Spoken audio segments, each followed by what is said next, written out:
জানি না কে মন করে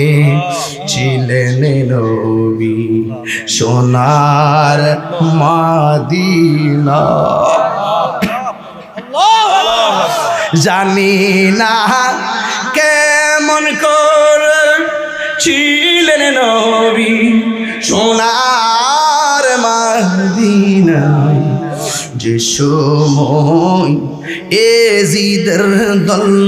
হুসাইনের গলে তোলো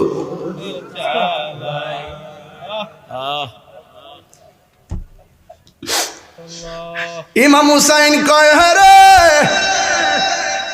কবুতরের চূড়ার মতো পাই হারায়া তোর আমার এত সুন্দর করে আনিয়া